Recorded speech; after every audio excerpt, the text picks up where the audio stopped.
예. 마태복음 22장 23절에서 33절.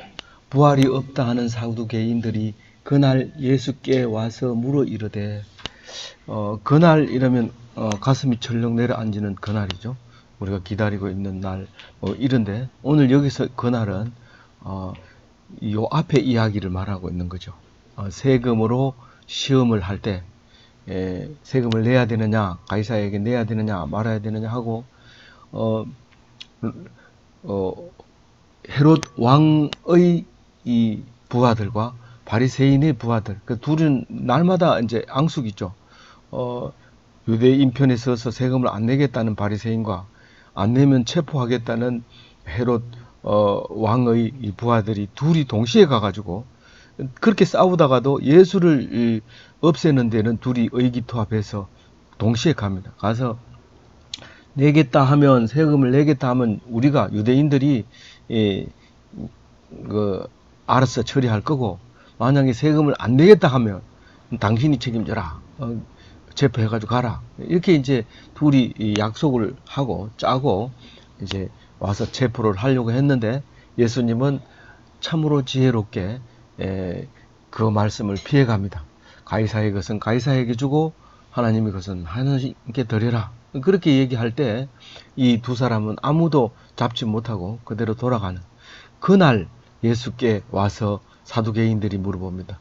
이 세금 문제 낼 때는 바리새인과 헤롯 당이 왔었지만 오늘은 사두개인들이 오게 되는 이유가 뭐냐면, 바리새인들은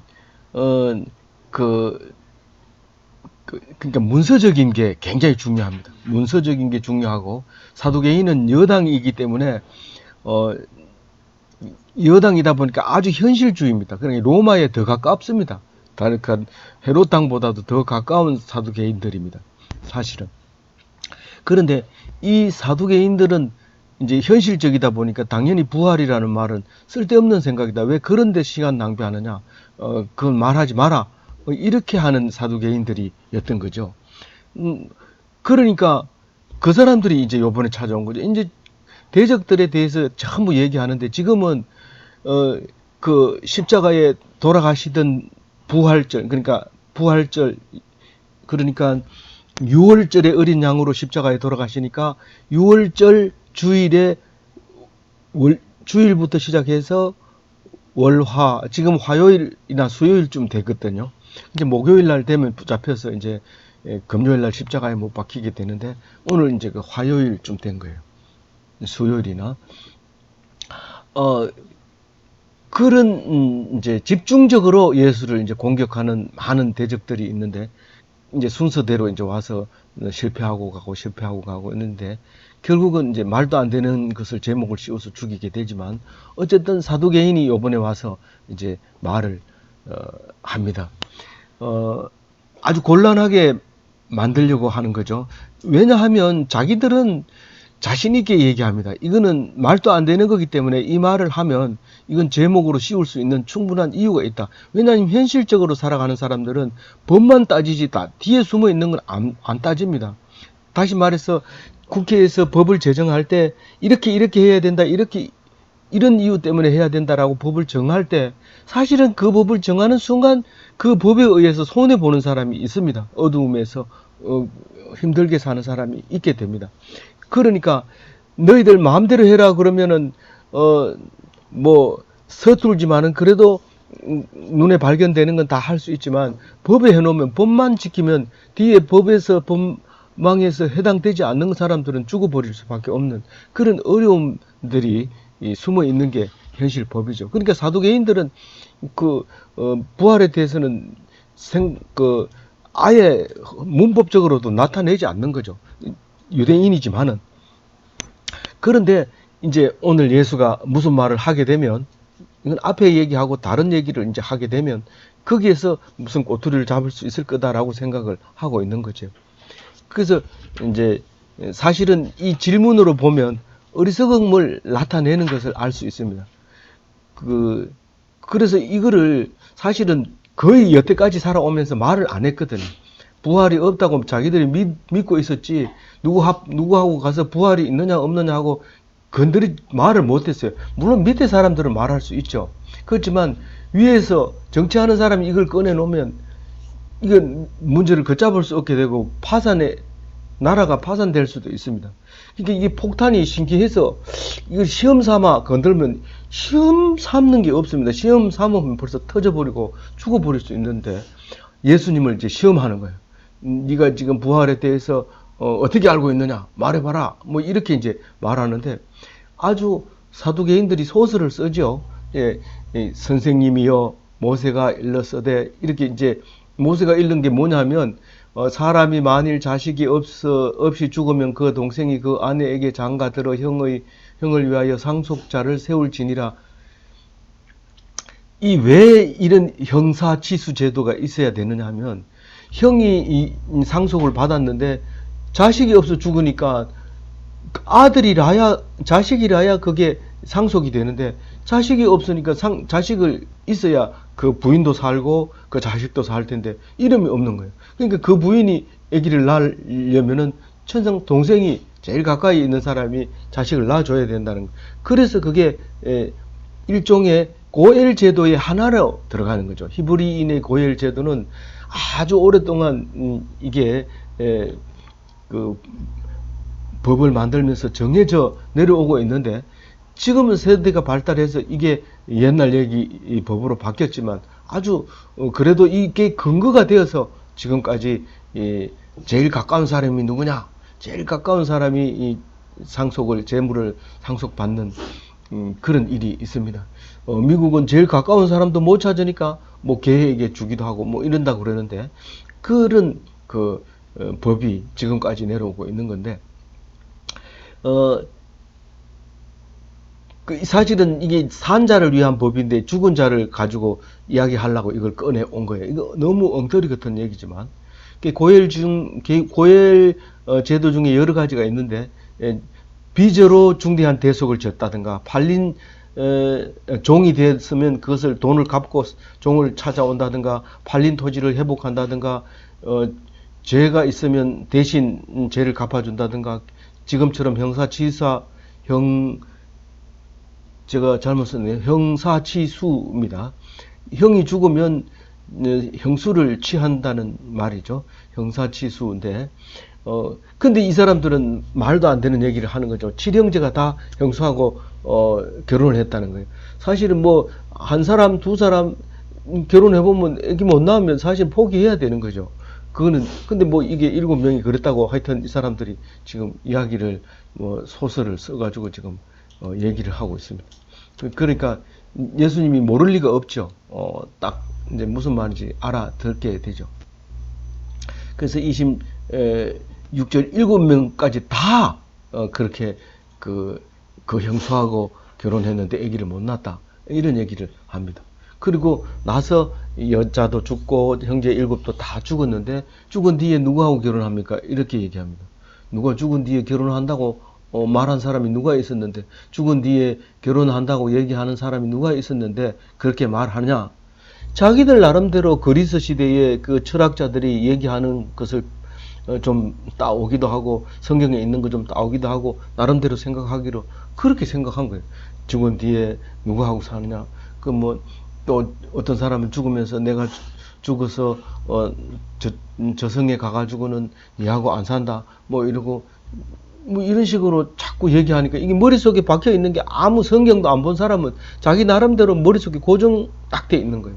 그래서 죽은 뒤에는 결혼 누구하고 할까 고민하고 있었는데 아무도 대답 안 해주니까 이때다 싶어가지고 이제 예수님께 물어보죠.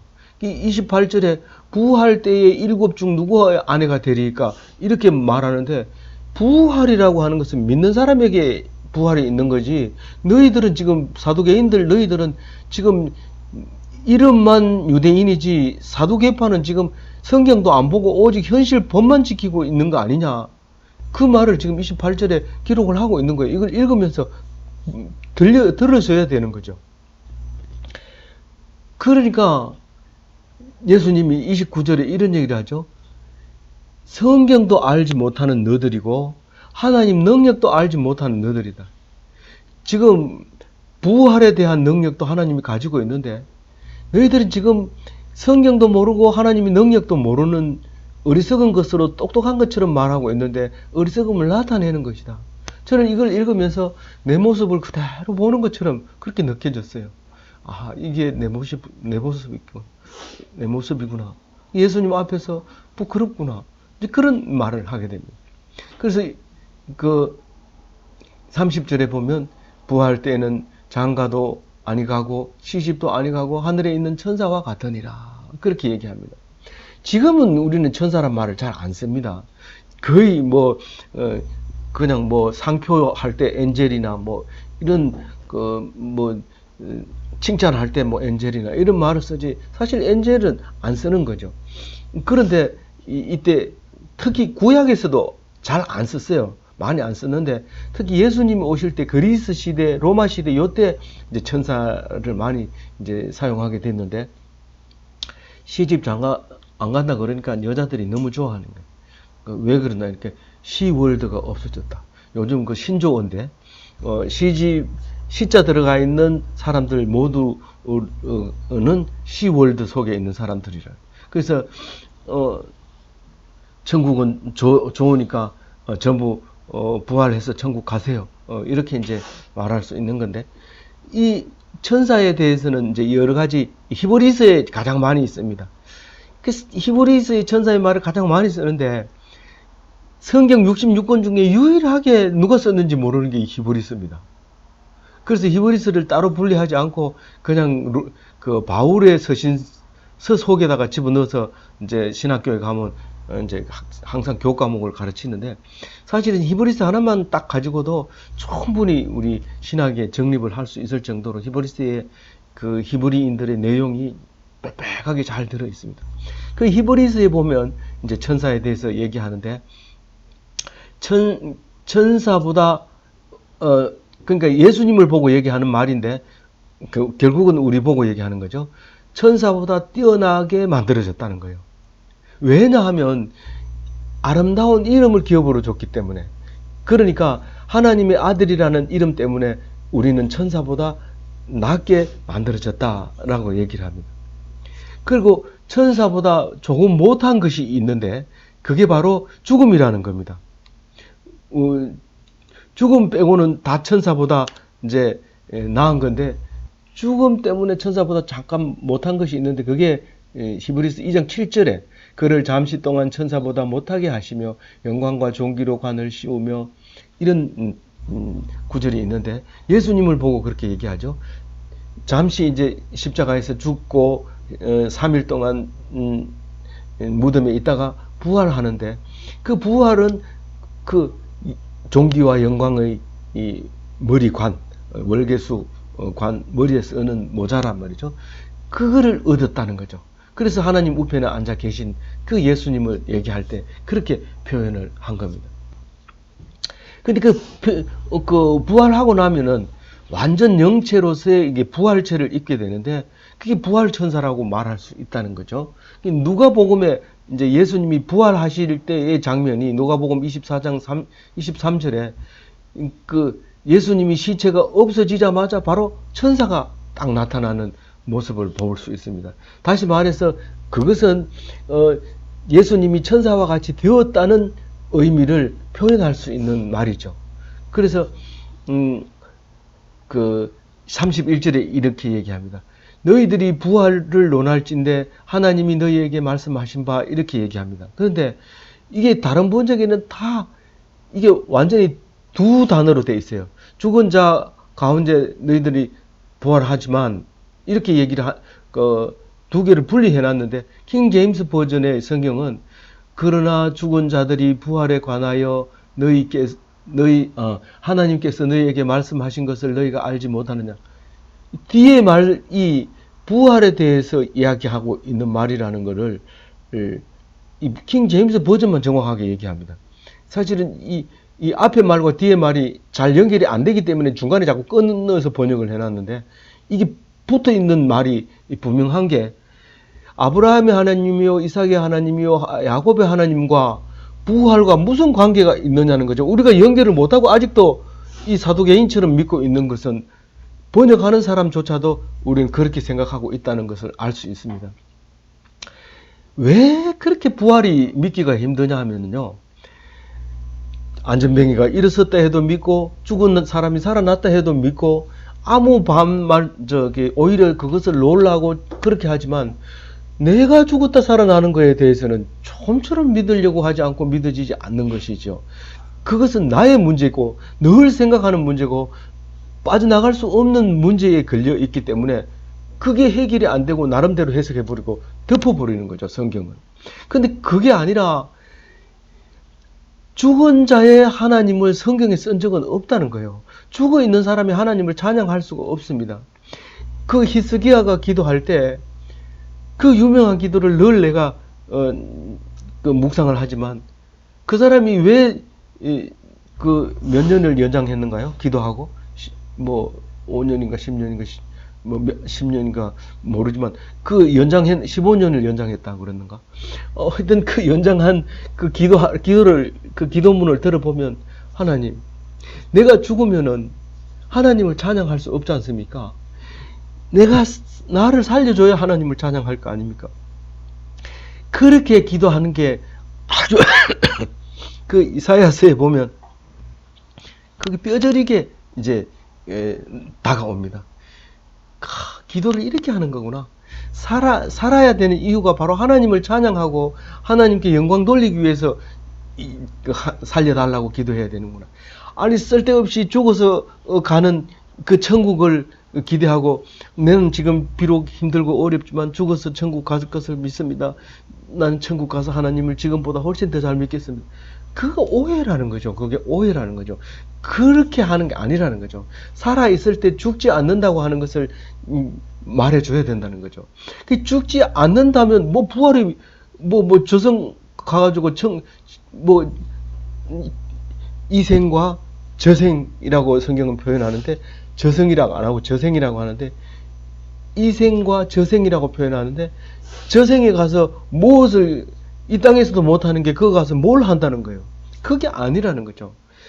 아브라함도 살았을 때 하나님을 말하고 있고, 이삭도 하나님이 살았을 때 모든 것을 내려놓고 그 아들을 죽이면 내가 살려주리라 하는 것을 믿었던 거고, 야곱도 죽기를 각오하고 하나님께 붙잡혔을 때 하나님께서 살려주셨으니까, 살았을 때 믿는 그 믿음으로 부활을 믿고 있는 거고 알고 있는 거지, 죽어보지도 않은 사람들이 자꾸 부활에 대해서 얘기를 하는 거 보면 너무 우스운 거 아니냐, 기가 막힌 게 아니냐, 그런 얘기를 지금 하고 있는 거죠.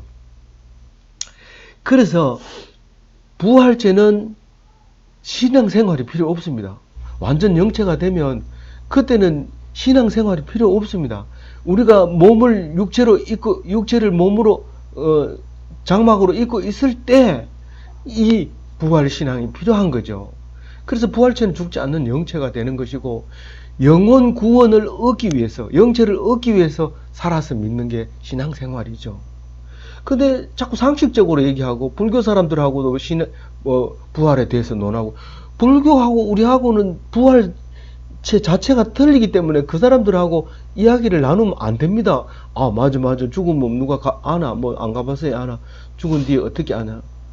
지금 우리, 그렇죠. 그런 신앙생활을 하고 있습니다. 예를 들면 그런 사람들이 있어요.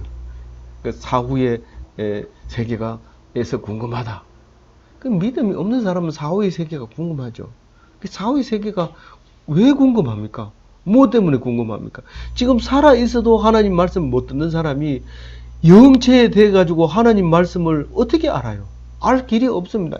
이 육체를 가지고 있고, 그래서 하나님의 아들이라는 이름을 가지고 있을 때, 그때 하나님의 그 영체를, 구원체를 죽지 않은 것을 알고 공부를 해야 되는 거죠. 하나님 말씀을 듣고요. 그래서 하나님은 죽은 자의 하나님이 아니요 살아있는 자의 하나님이라고 얘기를 하고 있습니다. 이렇게 얘기하니까 사람들이 놀라는 거죠. 참 진짜 놀라운 말씀이죠. 어느 종교가 이렇게 얘기하는 데가 있어요. 이거는 기독교 말고는 없습니다. 기독교는 처음부터 부활을 가지고 오셨어요. 처음부터 내가 3일 만에 다시 살아나리라. 그리고 계속 부활에 대해서 얘기를 하고 있으면서 부활의 종교라고 특별히 이름 붙여준 겁니다. 다른 종교에는 그런 게 없습니다. 그래서 부활을 가지고 딴 종교하고 비교할 필요가 없습니다. 물론 뭐 천국 죽은 뒤에 복을 받는다. 그래서 밉지만은 그 적선도 하고 뭐 싫지만은 헌금도 재물도 바치고 뭐 이런 그는 하나님 안 받아준다는 거죠. 그는 일반 종교적인 차원을 넘어서서 싫은 상태로 헌금한 거는 전부 다 안 받아줘. 헛일이고 네가 알아서 네 일이지 아니라는 거죠. 기뻐서 즐거워서 바친 것만 받아준다는 거예요. 이게 진짜 놀라운 말이죠. 그래서 진리라고 하는 것은 엉터리가 아니라는 거예요. 뻔히 틀리면서 믿음이 안 가면서 하는 것은 그건 진리가 아니고 엉터리라는 거예요. 그 없는 신을 있는 걸로 자기 입으로 그냥 자꾸 주입해가지고 암시를 줘서 있는 것처럼 하는 거죠. 그리고 그것 때문에 뭐를 해라. 그래서 그 정해놓은 그 틀 때문에 자유하지 못하는 거예요. 이게 법을 지키면서 너무 즐거워서 안식일 날 열심히 일하다가 안식일 날 이제는 일 안 해도 된다. 오늘은 자유다. 그러면서 교회에 가서 즐겁게 좋은 사람들과 만나서 이야기하면서 즐겁게 지내는 게 아니라 쇠빠지게 일하고 또 오늘 쉬지도 못하고 교회 가가지고 또 봉사해야 되냐? 그건 그 교인이 아니라는 거죠. 아니 주일날 쉬는 자체가 그 일을 쉬라고 만들어 놓은 건데 일 쇠빠지게 하다가 주일날 되면 쉬어야지 이렇게 생각하는 사람은 틀렸다니까요. 일요일날 쉬는 것도 예수님이 오셔서 쉬라고 한 거지. 그것도 쉬라고 하는 사람이 누군지도 모르고 일요일날은 쉬어야지. 일요일날은 쉬어야지. 그건 예수님이 하는 거지. 너들은 예수님 때문에 만들어진 것을 안 죽고 살아서 쉴 수 있게 해주는 것만 해도 감사해야 되지. 일요일날 쉬어야지. 교회 가서 또 봉사하고 애쓰고 그럴 필요 뭐 있냐. 이렇게 얘기하면 안 된다는 거죠. 물론 기독교인은 그것도 못하고 저것도 못하고 교회 가서 죽을 고생하고 봉사한다면 그것도 오히려 믿지 않는 사람보다 더 못해요. 더 힘들어요. 그러나 그게 아니라 세상 일을 다 걱정거리를 내려놓고 완전한 자유 상태에서 자유롭게 만나고 싶은 사람 만나고 적게 축복하고 나쁜 말 안 하고 억한 심정이 있는 것처럼 막 이렇게 그런 싸움질 안 하고 그렇게 한 교회가 그걸 가라고 하는 거죠. 근데 이것도 저것도 안 하면 불쌍한 기독교인 돼버리고 맙니다. 차라리 기독교인의 기도로 말미암아 일요일을 즐겁게 노는 사람이 더 축복받은 사람일 수 있습니다. 그리고 그것은 오직 믿음으로 가야 돼요. 기독교인은 믿음 없이는 아무리 잘하고 노력하고 실적이 많아도 믿음 없이는 그건 기독교인이 아닙니다. 그래서 기독교인을 믿는 사람이라 하고 신자라고 말하잖아요. 믿음 없이 아무리 잘해도 자유롭고 뭐 진리가 아니고 진리고 이렇다 하더라도 안 되는 거예요. 그래서 그 나타나는 것은 우선 행동이 딱 보면 끓이끼지 않습니다. 어떤 일에 매이지 않습니다. 그리고 어떤 일이든지 은혜롭게 삽니다. 감사합니다. 기쁩니다. 고맙습니다. 절대로 입 밖으로 싫은 소리 안 하고 원망하는 소리 안 하고 그런 게 기독교인이죠. 아무쪼록 이 말씀으로 그리스도인의 삶이 풍성하고 은혜롭고 즐거운 그리고 하루가 되시고 한 주가 되시고 한 달이 되시기를 주님의 이름으로 축원드립니다.